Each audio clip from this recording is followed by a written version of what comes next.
people in the whole world. So I took out my pen on the page and I wrote this. I hope you enjoy it as much as I enjoy doing it.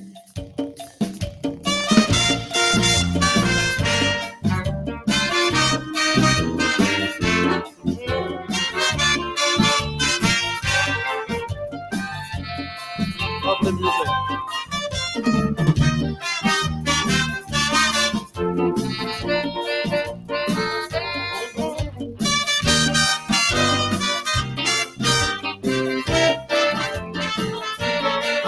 At the United Nations one day, the Nigerian ambassador said that Nigeria and South Africa will one day rule the black world forever.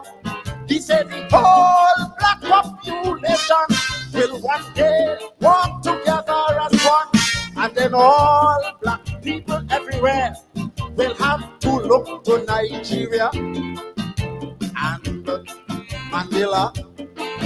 So I wrote him a nice letter. I said, dear Mr. Nigeria, is either you know your history or you don't see.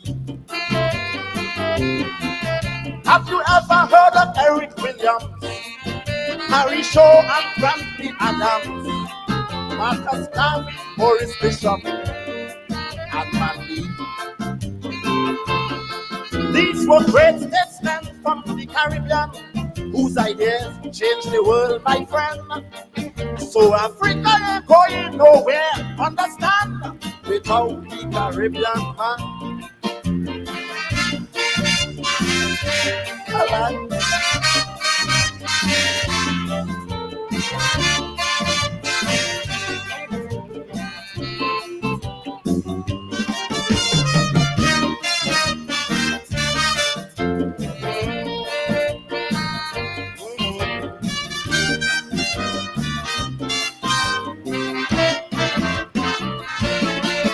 Mandela is true, he's a good fighter.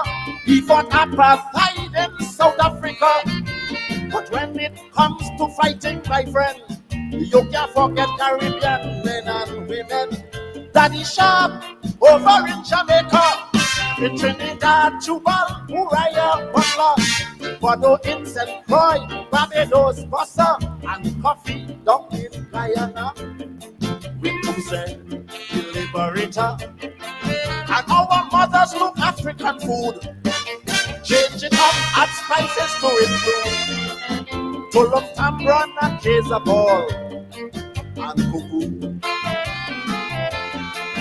acapone and saltfish stew. Caribbean mothers is pasta too, with ginger beer, sorrel and mommy, Venus blue.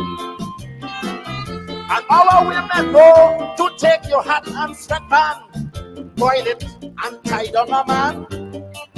So Africa ain't going nowhere, understand, without Caribbean woman. Alive.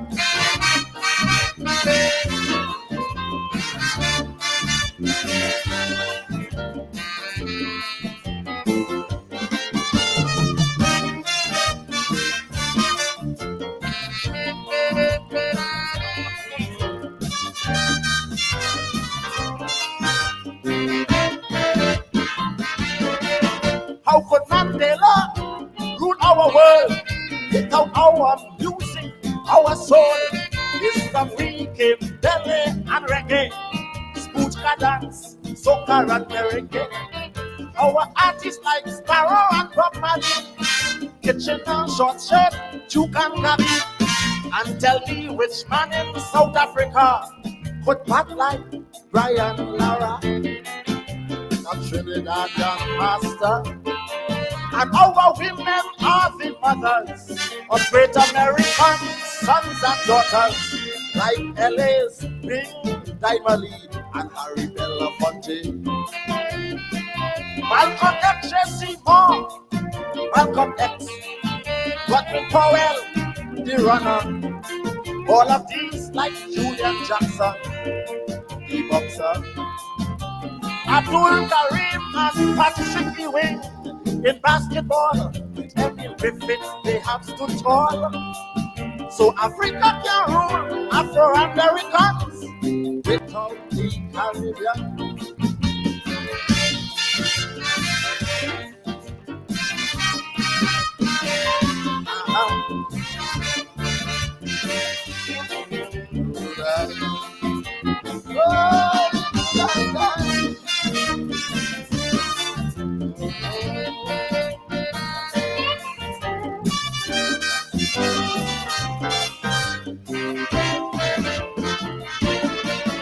South Africa is really great, but to rule the Caribbean, they really late.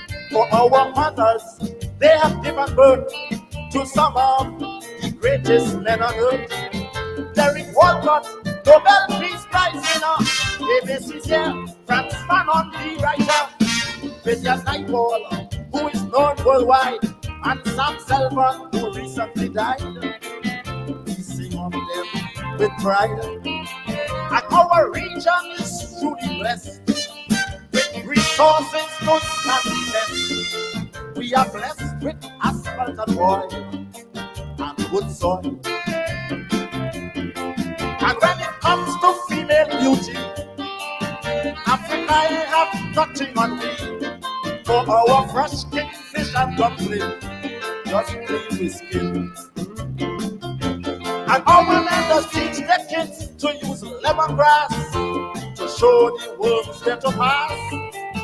So Africa can rule motherland without Caribbean woman. God bless you. God bless you. Honest Liverpool, Chocolate.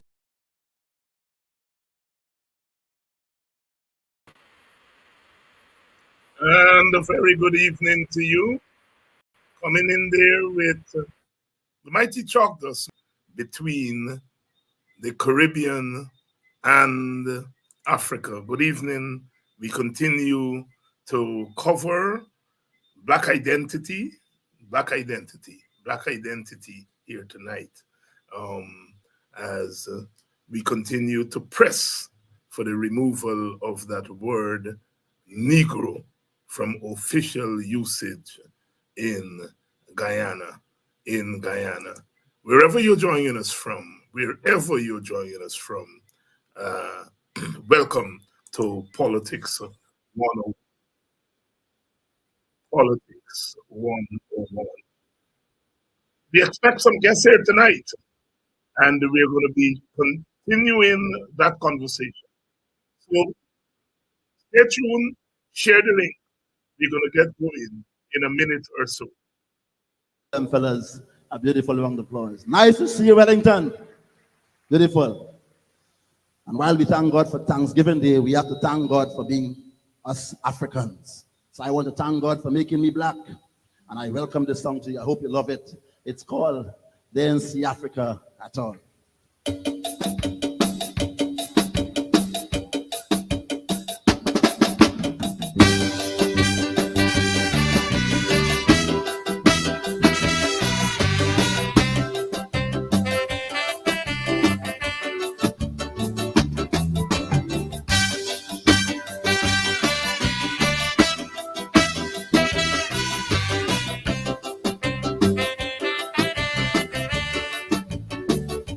Music.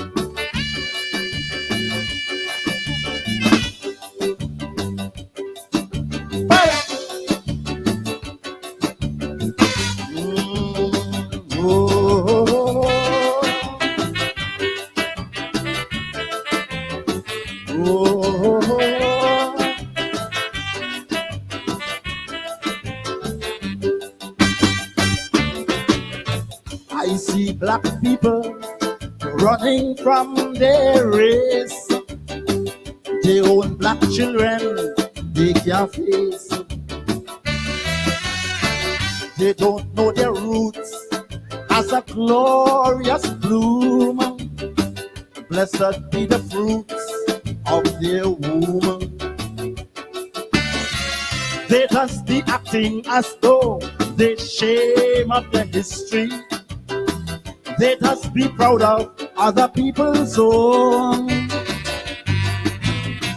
They just be glad to disclose their baby's ancestry, putting their child upon a false throne, not their own.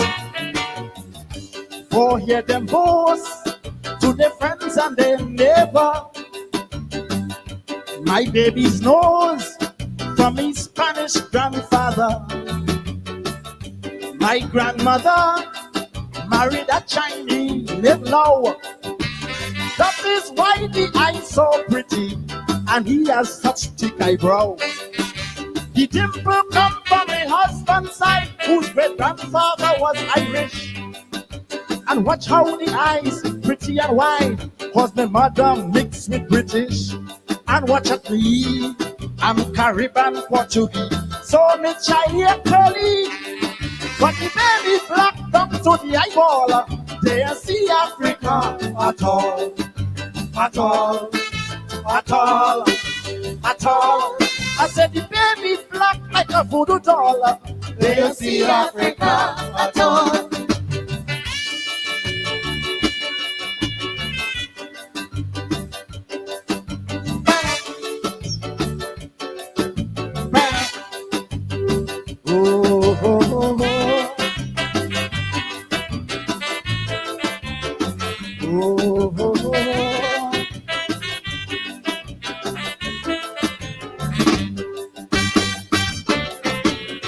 I see black people running from their race. Food from our table, they can't face. If you hear them boast about how they just made French fry and French toast with that steak, they have a name for all them foreign foods they're using.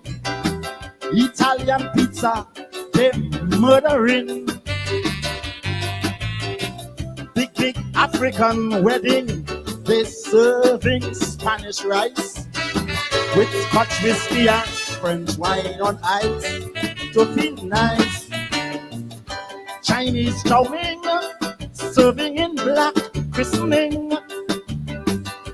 English muffin, when there's some graduating. They just fry egg and call that Spanish omelette, and frying Irish potato with New Zealand butter in bed. Hungarian goulash and Irish stew is what they're preparing for lunch. They even going on Honolulu to drink up the Hawaiian punch. Yet when they brew, there more be and turn cuckoo and swizzle callaloo. Or make their corn and tamarind ball. They don't see Africa at all, at all, at all, at all. They making jam and jashi look small. They don't see Africa at all.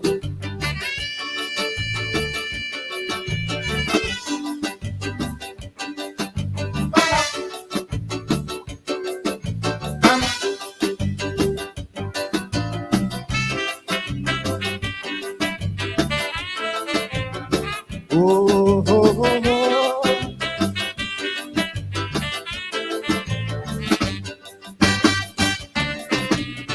Black people must stop running from their race and search this their place for their traits.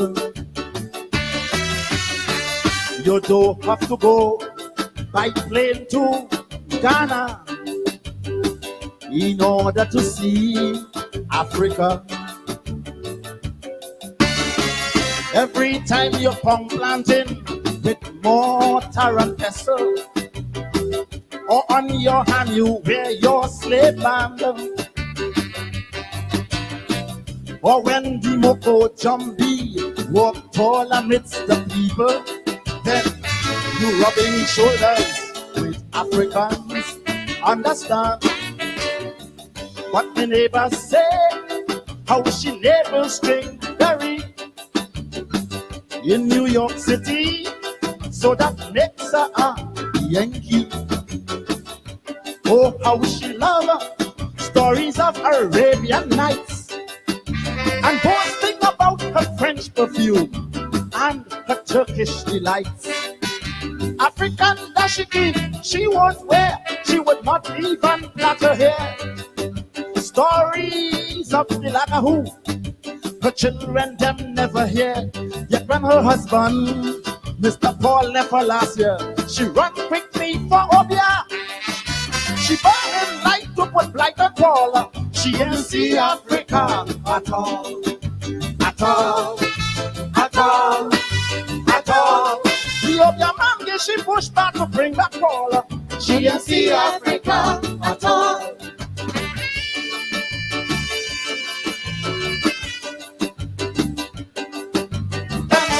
The Hawaiian punch, yet when they brew, there more be enter cuckoo and swizzle callaloo. Or make their bone and tambourine ball, they don't see Africa at all, at all, at all, at all. They making jam and jashi look small, they don't see Africa at all.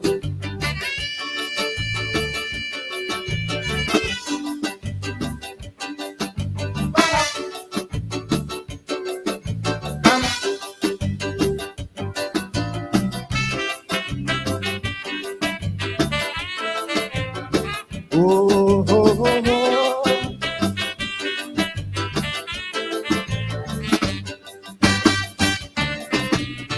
Black people must stop running from their race and search this their place for their traits.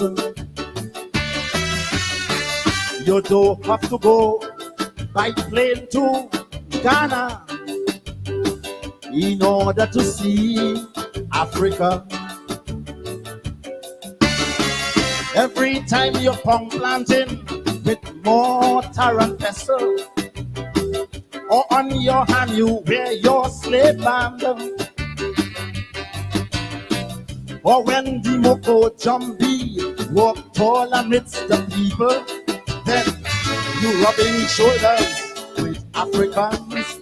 Understand what the neighbors say, how she neighbors string berry in New York City, so that makes her a Yankee. Oh, how she love stories of Arabian Nights and boasting about her French perfume and her Turkish delights. African dashiki she won't wear, she would not even plait her hair. Stories of the Lagahoo, her children them never hear. Yet when her husband, Mr. Paul, left her last year, she run quickly for Obia.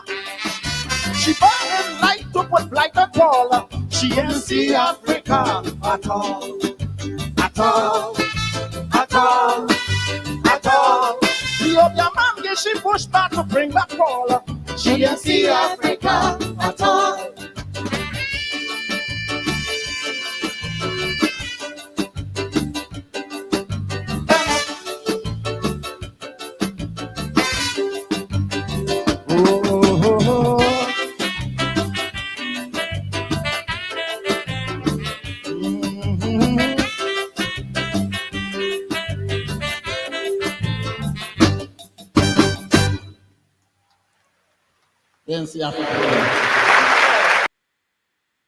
Oh yes, then see Africa at all.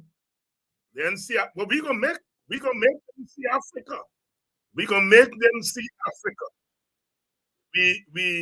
We are on a mission. We are on a mission. We are on a mission. Good evening to all of you.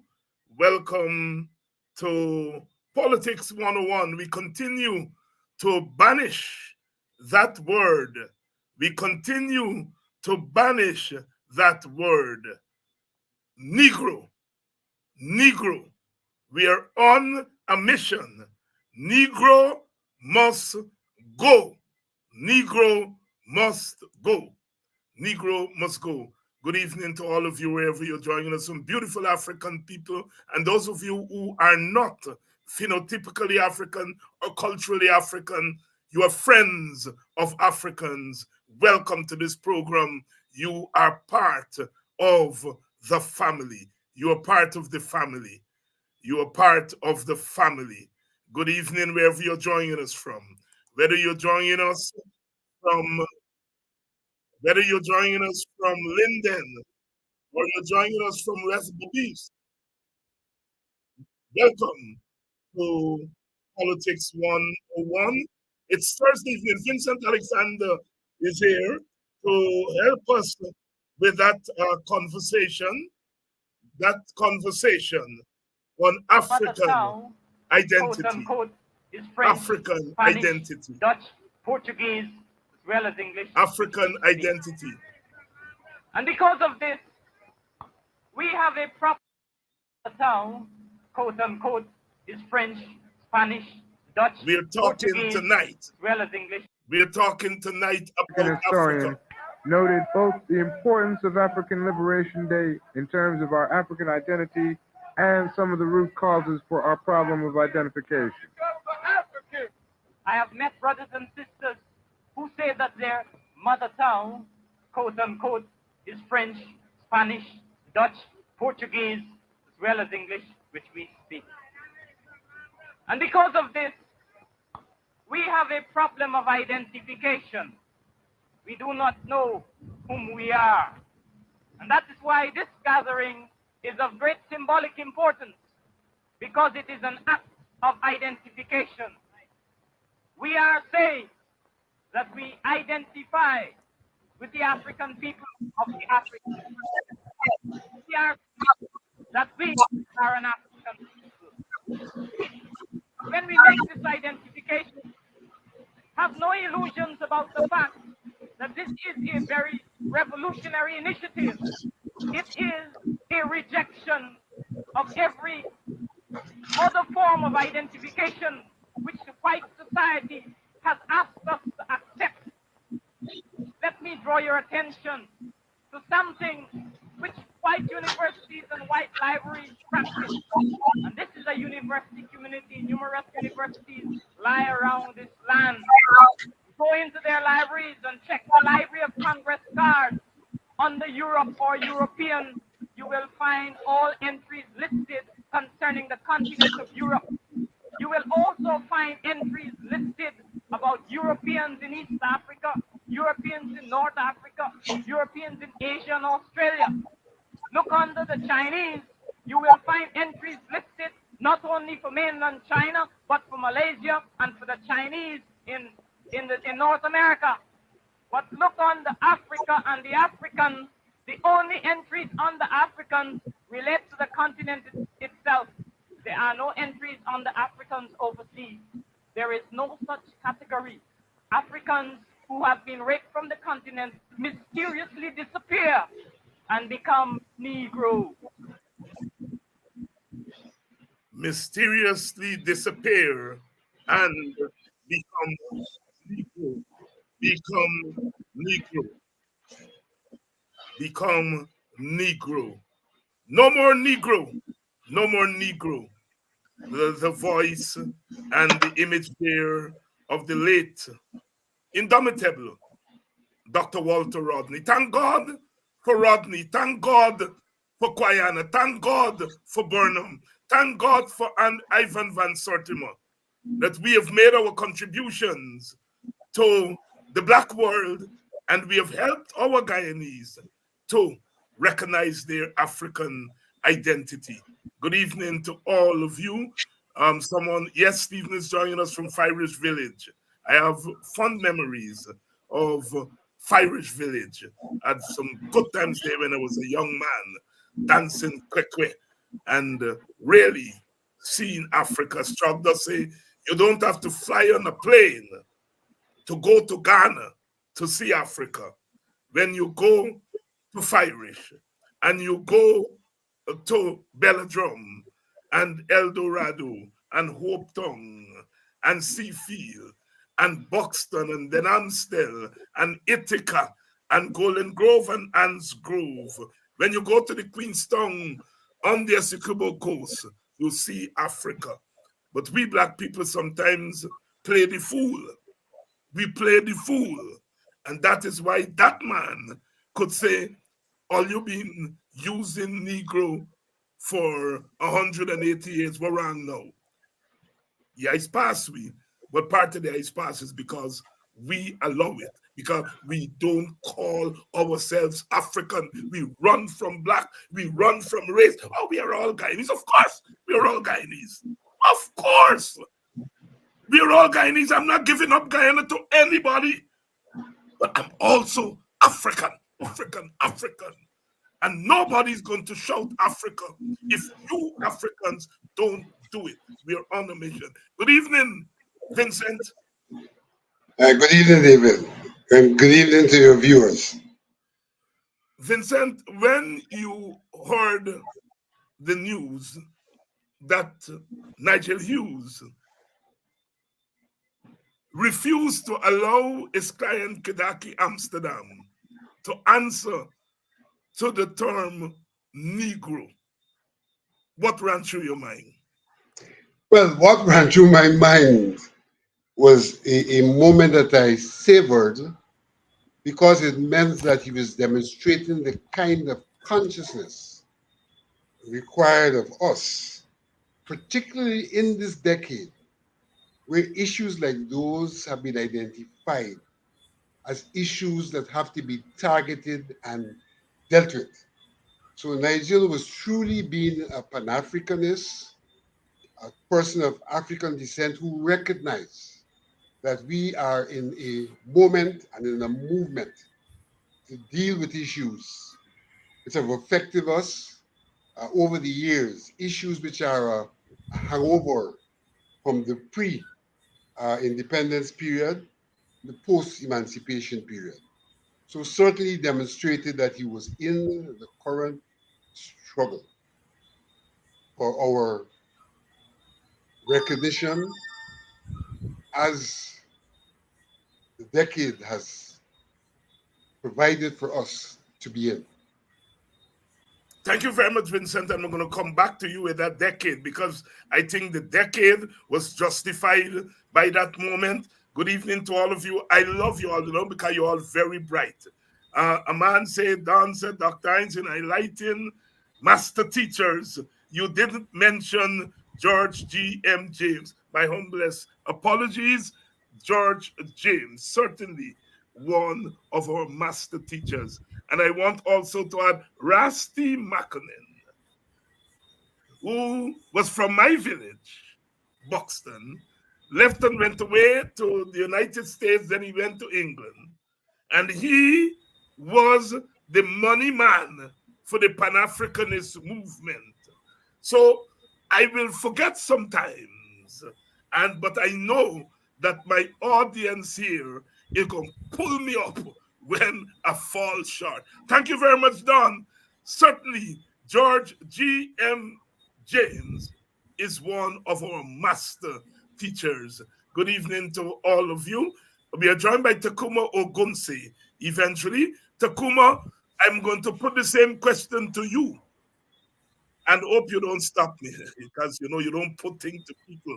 He had a man named Sanko from Buxton. He was a scared man, and he get charged for, parking he scared some way wrong, and he got to court.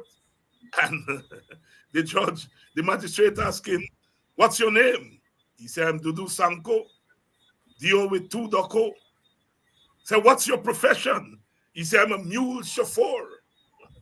When they come to the cross-examine, the liar cross-examine, he said, "I'm putting it to you, Mr. Sanko, that you break the law." He said, "You can't put them to me, you've not been there."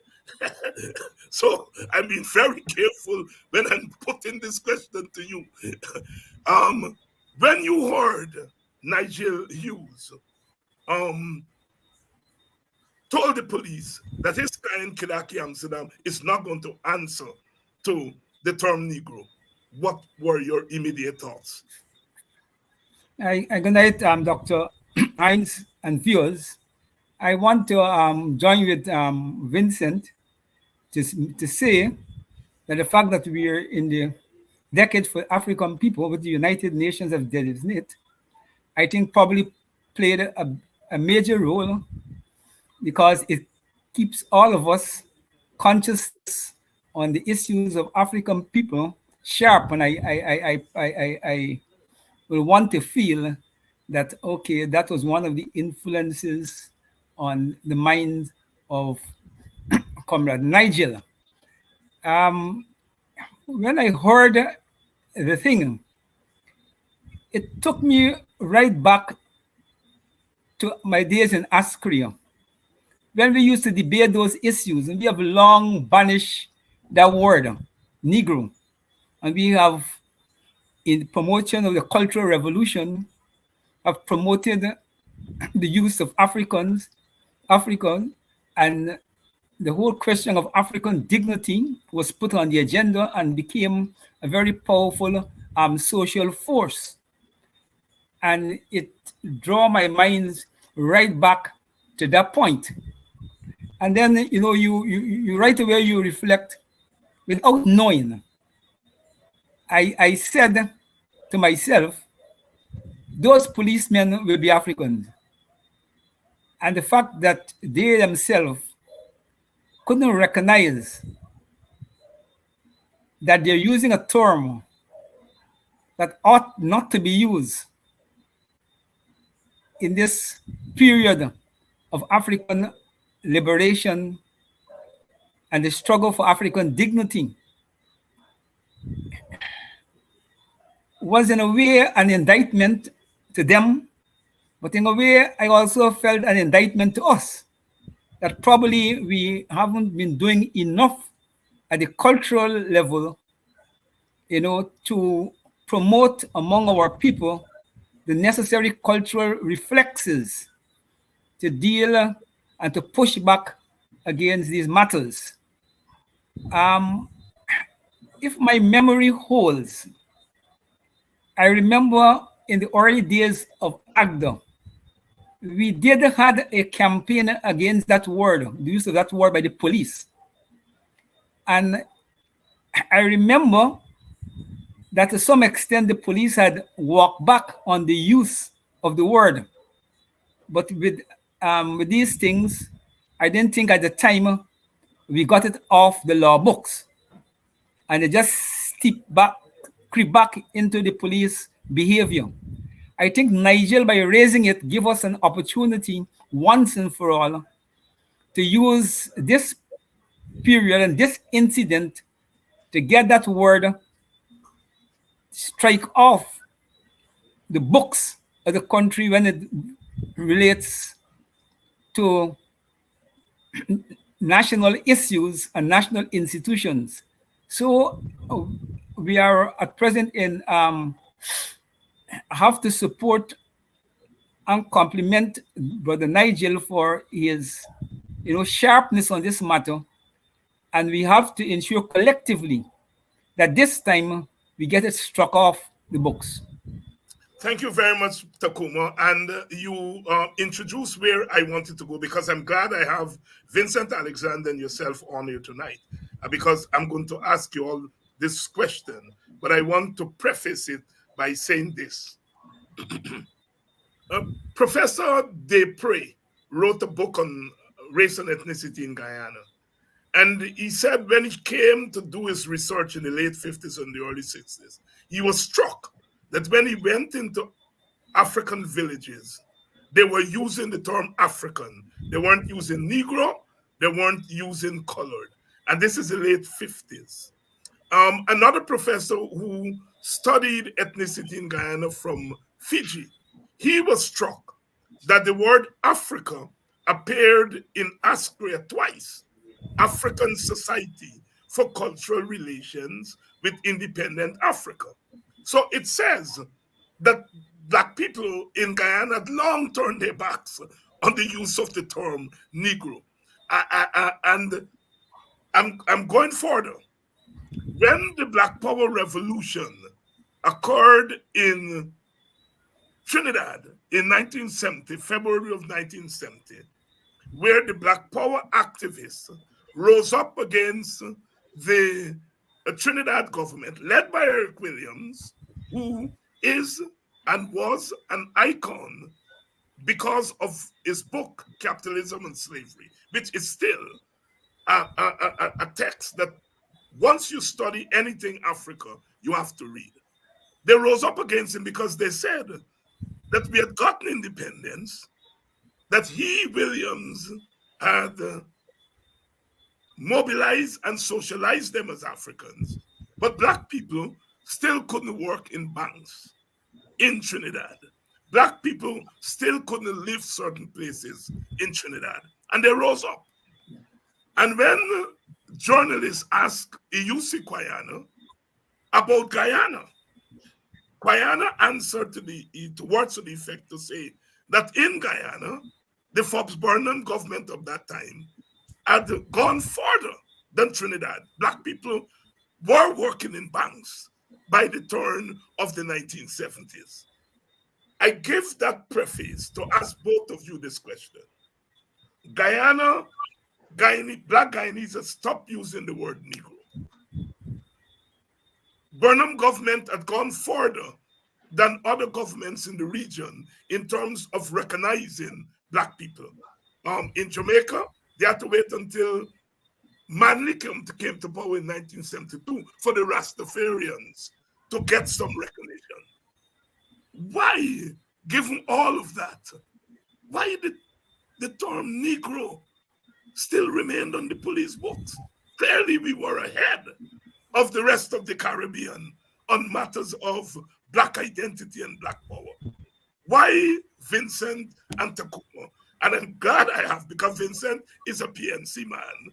Tacuma is an Askria, Kwayana, WPA man. Why, despite this progressive politics that Kwayana talked about and that these professors recognized when they came here in the 50s and the 60s, why Negro is still being used today by the police? Vincent, you'll go first. I would say in the first instance that the people themselves were in some regards ahead of the leaders. In some regards, the people were ahead of the leaders. And that among the people, there was that kind of consciousness that led them to understand that they should have self-respect. And in so doing, they should be able to have an identity that was an identity of liberation, an identity of freedom, as opposed to an identity of oppression. So I think the people were a bit ahead of the leaders. But I would also say that one of the problems we were faced with is that we were caught up dealing with this whole question of quote unquote nation building. Mm-hmm. And in many regards, avoiding issues that seem to be ethnic or race-based issues in our attempt to forge this thing called one Guyana. Yes. Called one Guyana.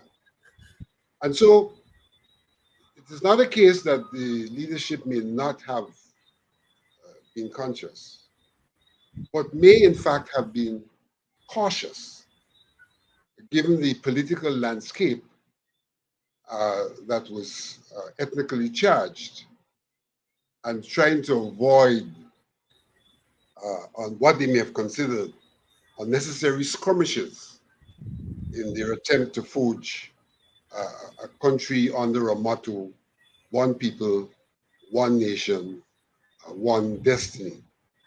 You know, I've often said to people that when we talk about one people, one nation, one destiny, it could only be aspirational.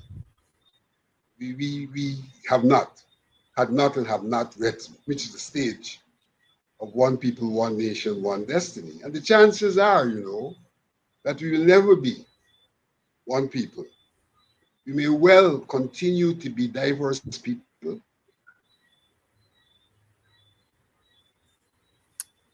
We have lost your song there, Vincent. Yes, go ahead. We are hearing you now. Nation state. We seem to be having some challenges with there with Vincent. one. This song. I think in some regards, we have ourselves to introspect and to understand that where we were at and what we did was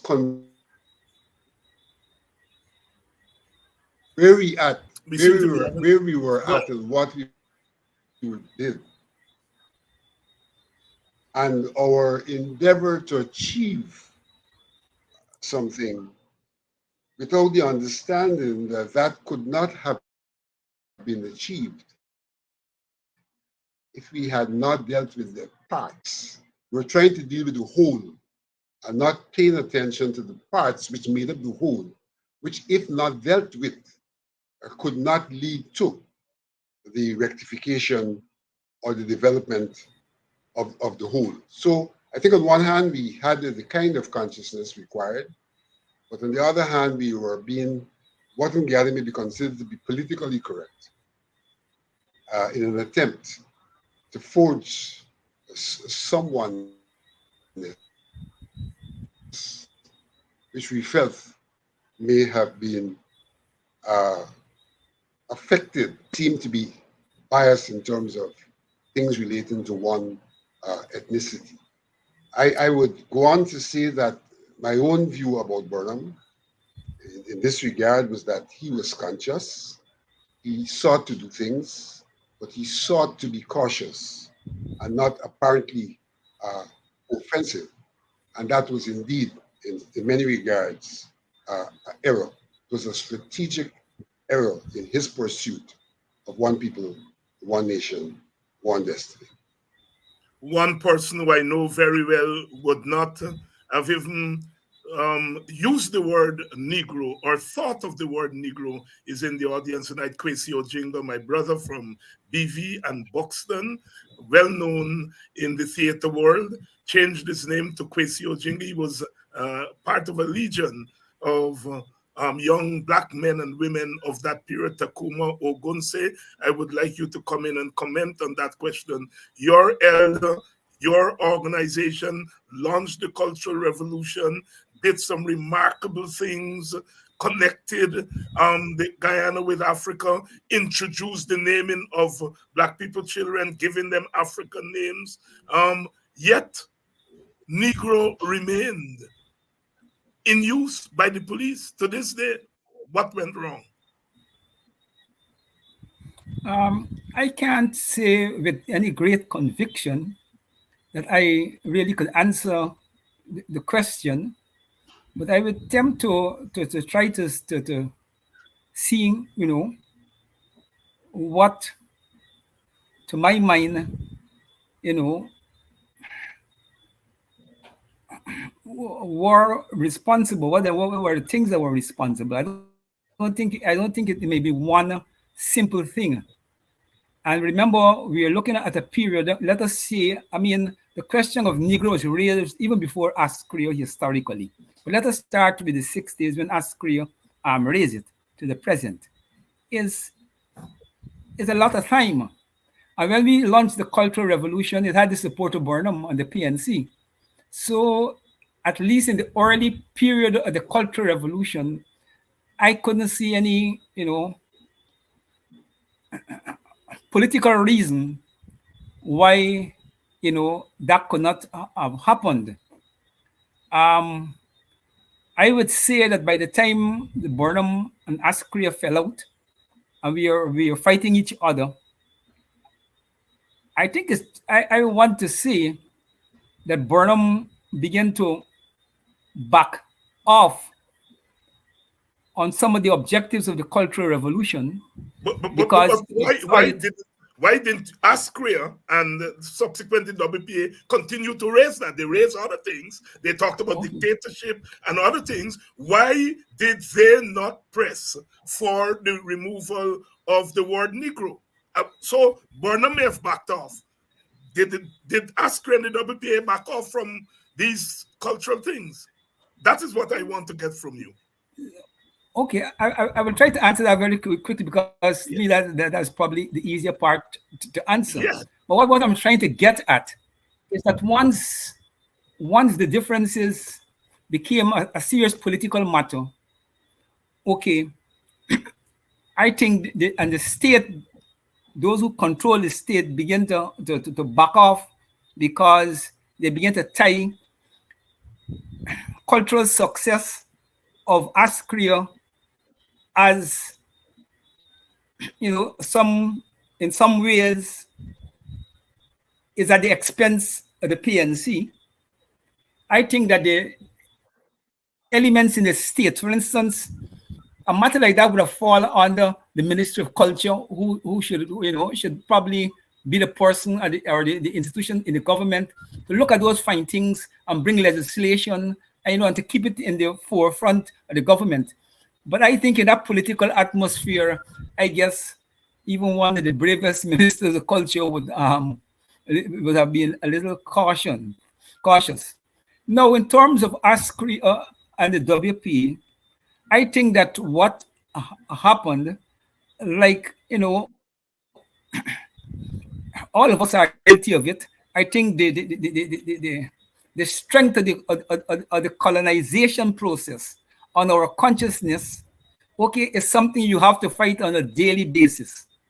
And it is easy for individuals and even organizations, okay, to reach a point, not necessarily deliberately, but unconsciously, where certain issues, like the use of the term Negro, and to continue a fight for it, okay, fall off, slip out through the lens.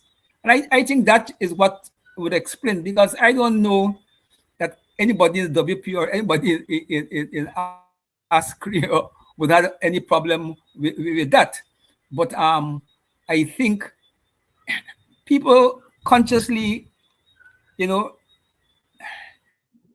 came to the judgment that, look, if you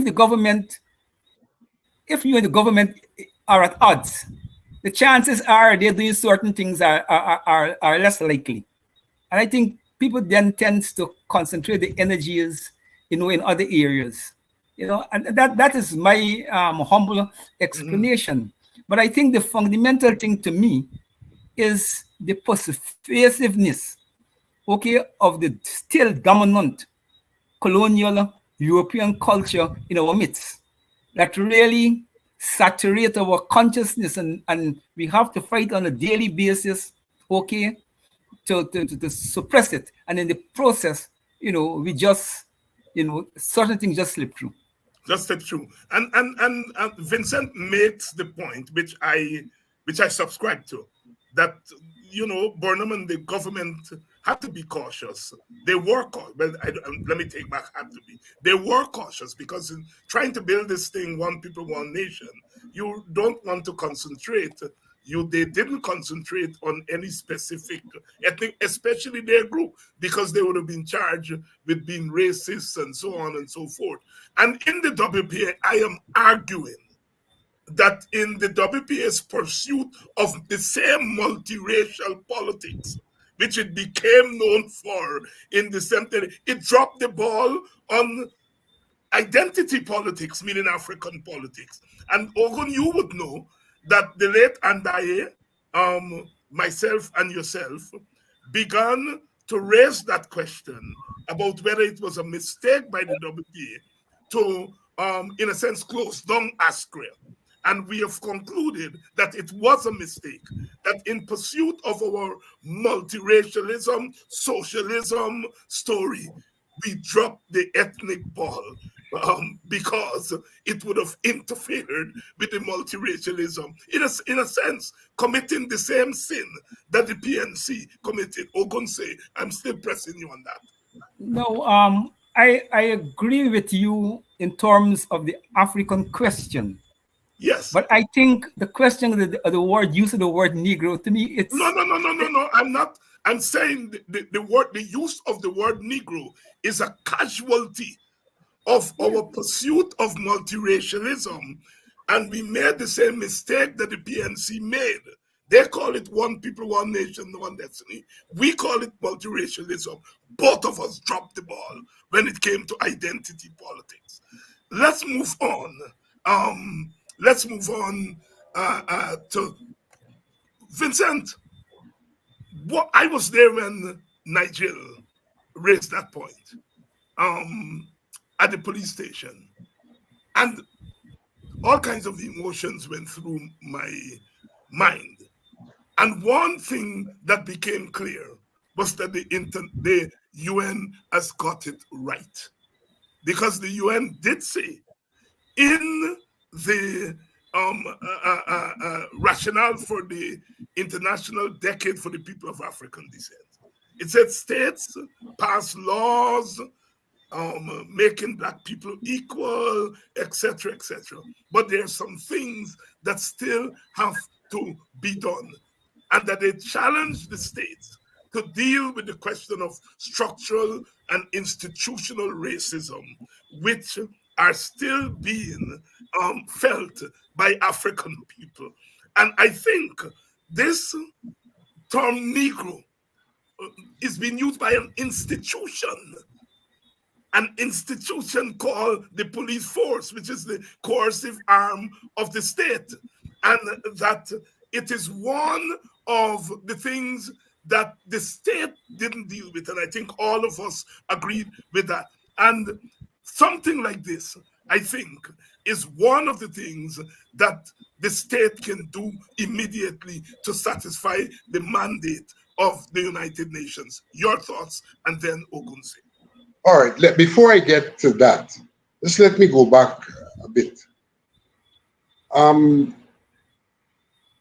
It is apparent that in our documentation, we continue to use the word Negro. But I don't think that this word was silhouetted.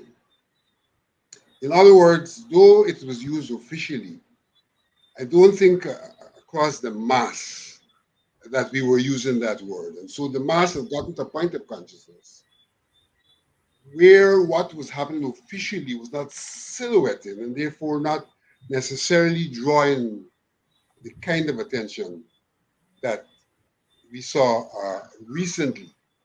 And that in the context of the kind of politics being pursued, then that was not seen to be a matter on the front burner, so to speak. And it provided some comfort for our politicians not to have to deal with issues like those, because it avoided them being accused of pursuing ethnic and racial politics. And I say that because, for example, in the People's National Congress we formed, under the leadership of Desmond Hoyt, I raised the question of what I call ethnic politics. And when I raised that question, a party that sought to project itself as a national party, there were Indians in the party who accused me of being racist for raising that question. So you see what was the jeopardy of confronting something which seemed to be, in some regards, under the radar, and therefore you could not deal with it and get on with your business. And if you were to deal with it, then you would create some difficulties in terms of your portrayal of being a party that is all Guyanese, or a portrayal of looking after African interests as opposed to other interests. So I think that landscape and the political environment at the time aided and abetted that cautious approach to questions like these. But for me, it is not merely questions, it's not merely the question of Negro. I think you got it quite right when you talked about institutional and other arrangements. What the decade specified was that there were remnants, institutional and legal remnants, that were associated with racism, discrimination, xenophobia, etc.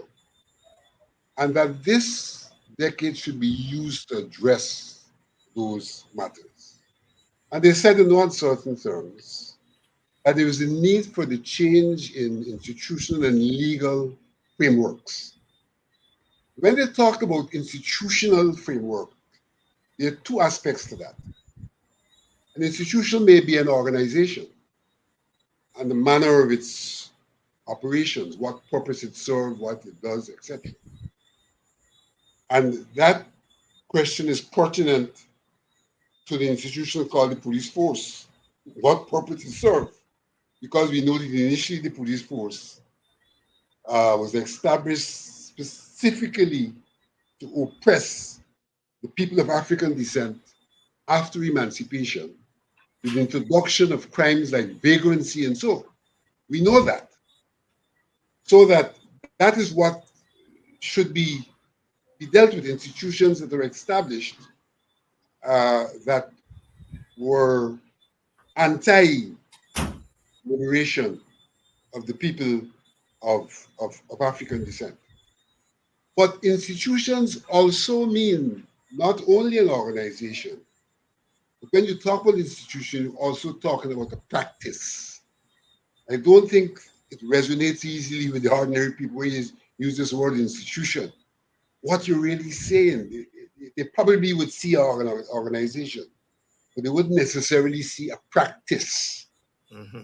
And the use of the word Negro is, to a large extent, more of a practice, though official, than anything else.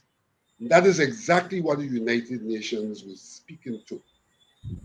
Organizations that were inimical to the people of African descent, and the practices inimical to the people of African descent, because the practice of calling people of African descent Negro has connotations that are related to their identity, who they are. The word Negro,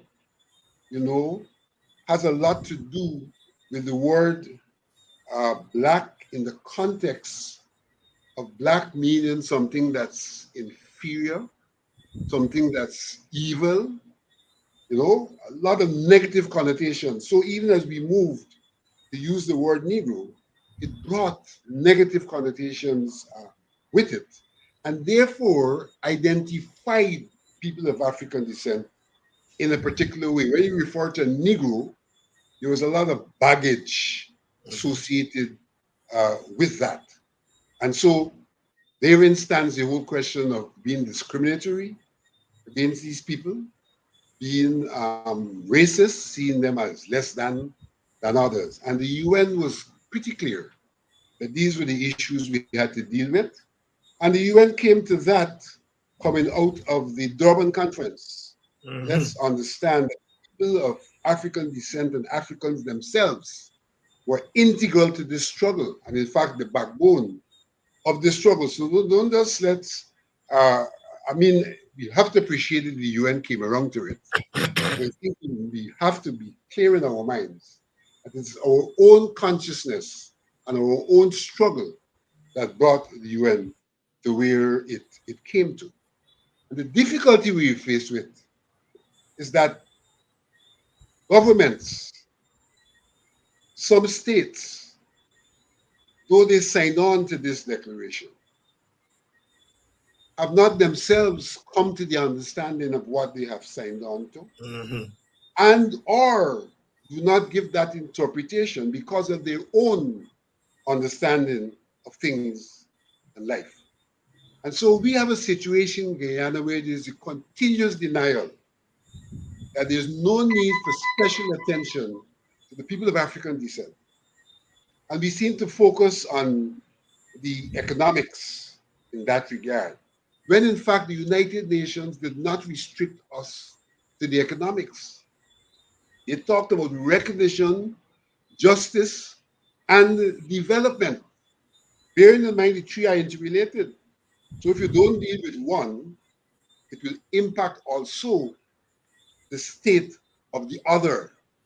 But the question of Negro is more related directly to the issue of recognition, seeing people for who they actually are, as opposed to seeing them for who they're not, and for whom you would wish them to be in the context of a racist outlook. And so we ourselves need to come to the understanding that what Nigeria did is a moment in a wider struggle to deal with institutions and institutional practices that are inimical to the interests of the people of African descent.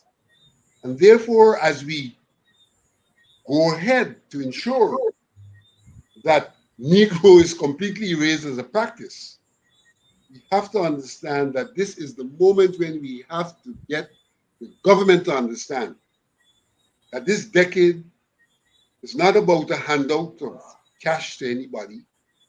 It's not about saying that people can go and get the same contracts.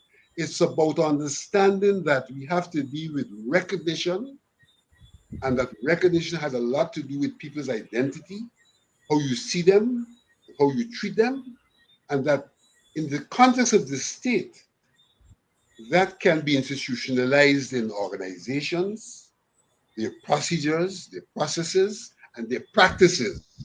And that it's those things that we've got to address, even if we say people have equal economic opportunity. Because in the arena of economic opportunity, if we perpetuate a view of people, particular view of people, then that view will even influence how they have access to the economic opportunity. So you say, black man can't do business. Negro can't do business. That's one of his qualities. So though he is, in a sense, legally entitled to do business, there's an attitude which says he can't do business because he's a Negro. And so those things, those languages, which project and portray us in a particular way, and which cause us to be treated in a particular way, have to be dealt with. And the wider question of how we review all of our institutions, their framework, how we review all of our laws, becomes very, very pertinent if we are going to address the question of the recognition of the people of African descent. And the state has got to come around to accepting that those issues are extant. There are laws in the book, and you refer to one in a previous program in front of Magistrate Chintel. Yes. You referenced the one. The laws are there. Sometimes they are comatose, they're silent, they're not, but they can be at any moment brought to life. And therefore, as we seek under this decade to ensure that the question of recognition is addressed and its relatedness to justice and development, we have to look at our institutions. We have to ensure that those institutional arrangements and institutional practices that are detrimental to the people of African descent are addressed and redressed. And Vincent, of course, is referring to a charge that I was charged in 1983 with damaging a tomato, and was hauled before the court. Luckily, the magistrate Chinta, she was an Indian national, and that was itself instructive. She was incensed that the police would even charge me with a law. Well, first of all, that the law that was still on our books, and that the police would charge somebody in 1983 with damaging a tomato, because clearly it was a slave law, and it's still there on the books. And it points to the kind of work that we have to do. Tacuma, the International Decade of the People of African Descent, and its relationship to things like getting rid of the use of the word Negro. And if you want to, you can go back to the question, because I think Vincent is being very frank here. He said he raised it in the PNC, and the Indians in the PNC called him a racist. Did you have any such experience in the WPA? Because both parties were doing the same thing. You call it multiracialism. The government, the PNC government, call it nation building, one people, one nation, one destiny. Same thing. And the experience of trying to do identity issues within that context, I can tell you, I know that from experience. It's quite a piece of work, but you can address that if you want to, Tacuma. No, I can't think about no experience within the WPA that is similar to what Vincent point to. Because the WPA started, very differently. ASCREA was the African organization, IPRA, the Indian organization. And, the ethnic conversation, the ethnic issues were very foremost. In fact, we put it in the country, okay? But then then the political struggle take a turn that forced us away from certain kinds of discussions, which, in the absence of that political emergency, we would have had, and that in itself, postpone some of those low-lying fruits, So I would say the WPA had a different history. But I'll press you. See, I don't believe, because currently the WPA is being accused of being a black party for engaging African issues, and are there difficulties internally with that? I mean, let's be frank. Yeah, but the difficulties on that is more political. And I don't want to spend a lot of the time on dealing with the political, but it's more, is more political, because, there's a great sense in the WP of a political urgency in the country that we need to address and to address, get these matters, resolved as quickly as possible. And that urgency does put its own kinds of pressure, both on the internal structures of the party and so forth and so forth. But I think that is another program.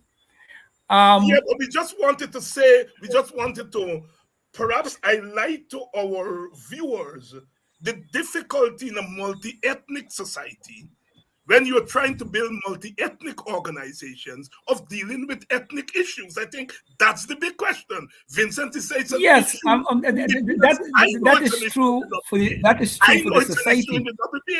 I mean, but I don't think it is true. I don't think it is true for the WPA. You see, there's where I'm struggling. It's not true for the WPA acting as a party. It is difficult for the WPA acting in the context of this society and trying to implement multiracial politics and multiracial understanding in a very polarized situation. So to me, it's two different things. The party is very comfortable in dealing with all of these matters. No, I think as a party internally, but to apply that to the country, is a different story. It's a different story. All organizations that call themselves multiracial have problems when it comes to dealing with issues of a particular ethnic group. And I think our WPA is no different. We may be, it may not be as intense as in other organizations because we are a relatively small party, but it's an issue in our party. And I think we should be frank about it. We are struggling through it as we must, but it is a problem. It is a problem in trying to build a multiracial society, multiracial organization, while at the same time dealing with specific issues. I am critical on this program of the PNC leadership right now because I think they just lump all the ethnic issues together. All of us are suffering when it is not true that all of us are suffering the same way.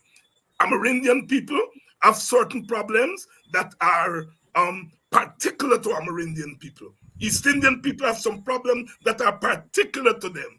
Africans got problems that are particular, like Negro. and multiracialism, as you strive for a multiracial organization, a multiracial society, the space to deal with those things separately is very small. And that's our dilemma. And all parties, all organizations in the country, I think, have to face it. But let's move on. Tomorrow, yes. Just let me say, in that context, the issue is striving for multiracial votes. Yes. I don't know that we really properly strive for multiracial organizations. I think the striving is for multiracial votes. But you see, the WPA is in a different position. The WPA have never become a total electoral party, and votes, multiracial votes, is never a big issue for us because we believe in power sharing as an important solution to the problem. So you don't have, if you believe in constitutional power sharing at the executive level, then you don't have to fight for multiracial votes. So the WPA, even though it was a multiracial party, once we embrace that, we don't feel that we're under the same pressure as a party who wants to win power in its own and to keep and to deal with the winner-take-all system. They are the more pressure, okay, to get crossover votes.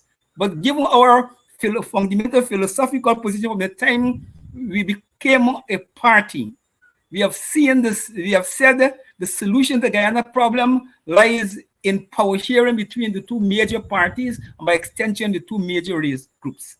And in that sense, the WPA is really, in a way, free from a big struggle for crossover votes. We have to struggle once we accept electoral politics to get votes to become relevant.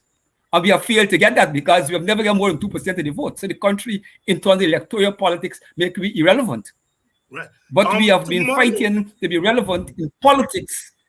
In politics, this is more general and it's beyond party politics. And I think there we're doing better than we have ever done in electoral politics. Tomorrow at 5 o'clock at Crystal Labor College, there'll be a symposium on this issue. Vincent, you can help me out here. I know Nigel Hughes is one of the speakers. Don Cush is one of the speakers. Olive Sampson, and help me, I think there are 2 or 3 other speakers, Vincent. Winston Felix. Winston Felix, yes, is going to be one. To be a speaker as well. Right. And there's some changes occurring because of availability. Right. So I wouldn't go to the other names now, but definitely Don, Winston, yourself. Yes. I'll be on the panel too. Yes. And Nigel Hughes are going to be on the panel. Yes, and later on in the evening, once that program is finished there, on this Politics 101, we will continue the conversation. We have Kimani Nehusi, who is an expert, a scholar who deals with the issue of African identity. He will be on. Eric Phillips, we all know Eric on African issues. He will be on.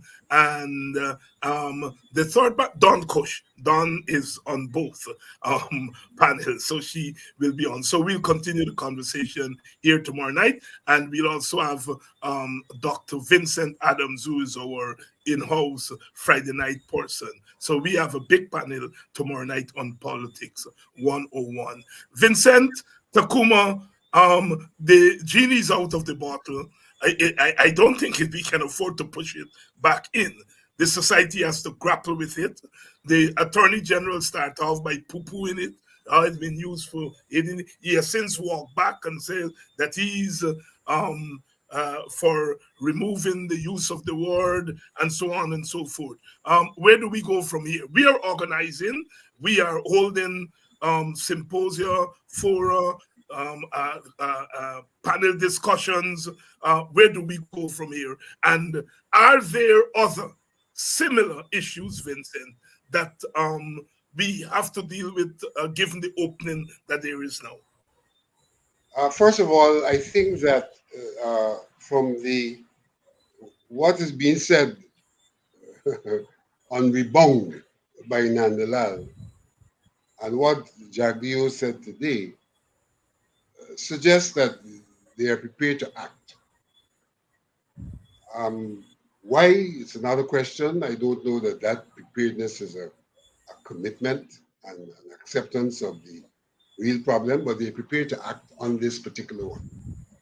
But I think it's important that we understand that all Nigeria has done is to push a button, and that this issue of Negro is about one of many institutional practices in addition to legal arrangements and institutions that exist that ought to be addressed if we are to pursue the goals of the decade.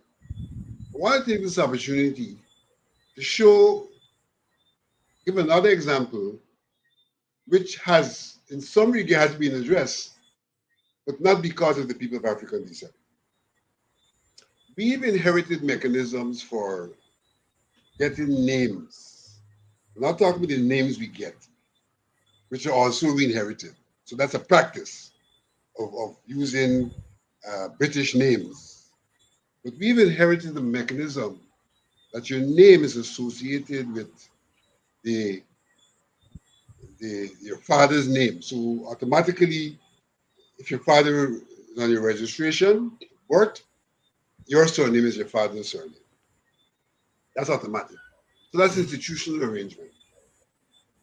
In the Indo-Guyanese community, very often where there's no father and only the mother's name is there, an Indian male ends up with a female name because of the arrangements for how we give names. And so you would find in the Indo-Guyanese community and also beyond that community that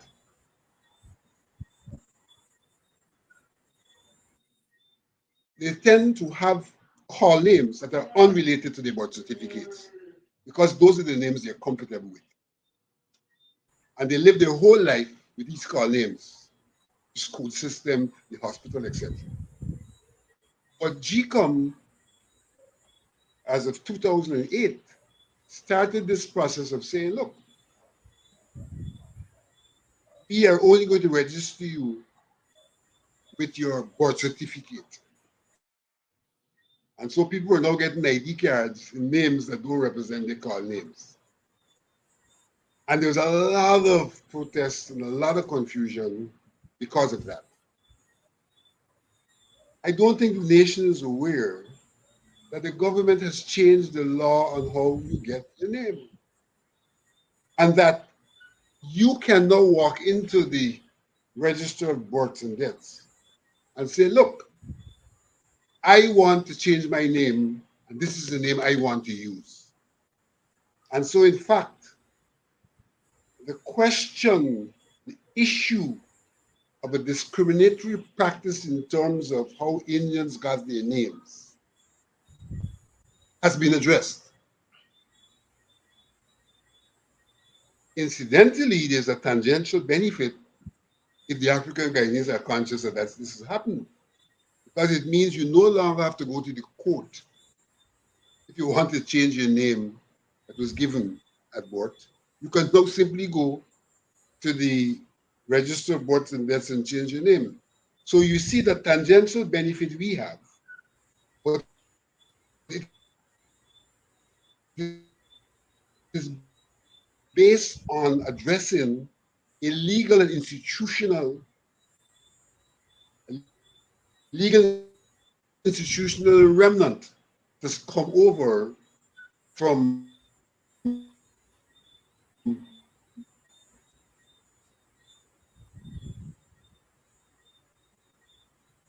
think we might be having some difficulty there with Vincent. Okay, here we go. Kinds of issues that ought to be addressed. And at the bottom line of these issues that ought to be addressed is the question of collecting data based on ethnicity so that our policies could be responsive to the various ethnic groups. The data will tell us where the ethnic groups are positioned in relation to issues and what we can then address the issues from an ethnic perspective. And I think that is the bottom line in terms of the institutional arrangements that we have got to address. There are many other institutional arrangements in the health system. We particularize the problems that are faced by people of African descent and people of Indian descent, and therefore have health policies and allocation of resources in response to those peculiarities. So we have a very fundamental issue in this country. And the decade provides an opportunity from the standpoint of the people of African descent for those issues to be addressed from an institutional and legal perspective. Alexander, Tacuma, Ogunseye, where do we go from here? I think we have to recognize that changes in these institutional on these institutional questions in many cases require two things: advocacy on the behalf of the general masses or sections of the masses interest groups, and the willingness of the government to act. I think those are the two critical things. And I'm being honest, I don't believe that if Burnham was faced with an active request to change Negro, write Negro off the books of Burnham without any problem, it slipped through the Burnham regime, I think, basically because of failure of activism in that direct way. I think the same thing is true for Jagan government. I think the same thing is true even for Granger government. What we gonna know now is whether you could say the same thing about the Jagdeo government, because they have a chance now. Because to me, in the scheme of things, this is a low-lying fruit, and I have my own view about them. But I always give space for human weakness. The error is human, and all of us, whether we call ourselves president, politician, scientist, all of us. Okay, some way or the other come down with making mistakes. Now, what struck me with Nandalal is not his initial response, because I know that Nandalal and them in come to no struggle. I don't think they have any significant education about Guyanese history and African history and so forth. Therefore, I will expect, okay, if Nandalal did what he did, okay, I would say in a big way is ignorance and arrogance, because the arrogance is tied to the present political posture. But I want to separate the political posture. Okay, so I think that Nandalal could be excused with initial response. But having made the response, and then you get the reaction, and rather than doing the decent thing to concede that you make a mistake, okay, and step back, you seek, okay, to change your position, but do it in a way to suggest that people were, distorting what you said, when the evidence is clear for everybody to see.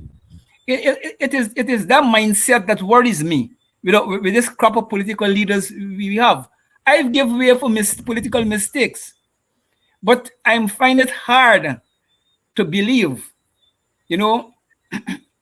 that the level of consistency that you see from the PPP leadership at the highest level, including Jagdeo and all of them, the propensity to lie and to engage in barefaced lies is a worrying thing.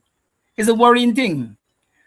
And I'm saying that if Nandalal wants to be true to himself, he should use his position in the PPP and his position as AG to fast track legislation they will know what they got to do to get it off the books. I never work in the bureaucracy, and I ain't got no great sense of how these things do.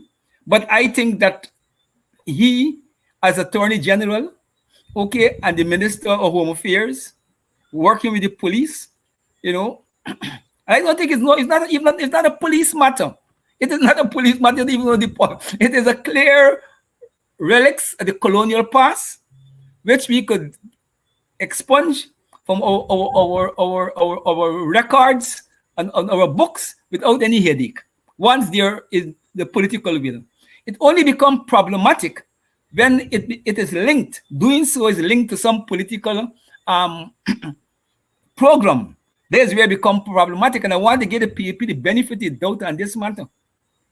And I want to see whether or not they will quickly move to struck this obnoxious word of the books of Guyana. They have a good opportunity to do that and to prove me wrong.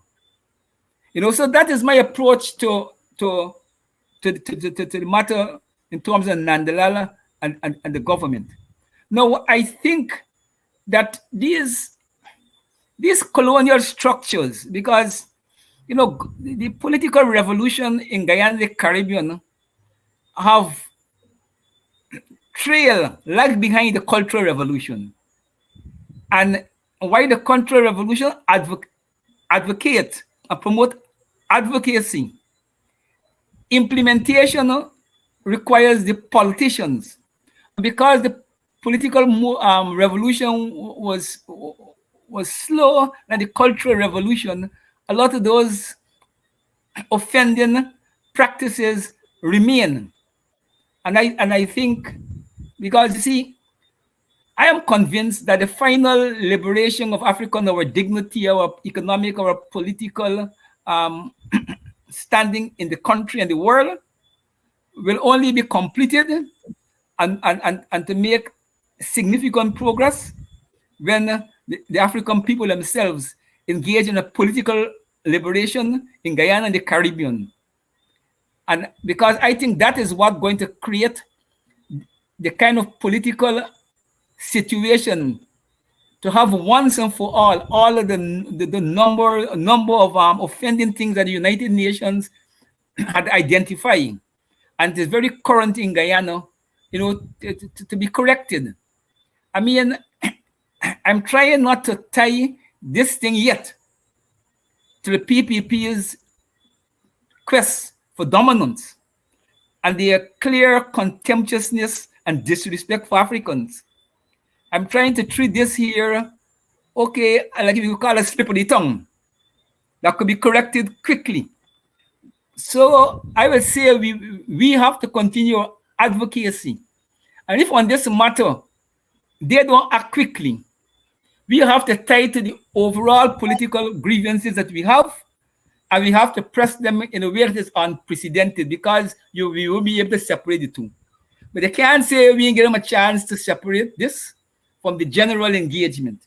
And I think that we have to keep pressing the advocacy for change with a clear understanding that if on this low-lying fruit they can correct themselves and speedily remove it from the books, then we will have to see it as a deliberate policy that is tied to the domination agenda, and then we have to treat it as such.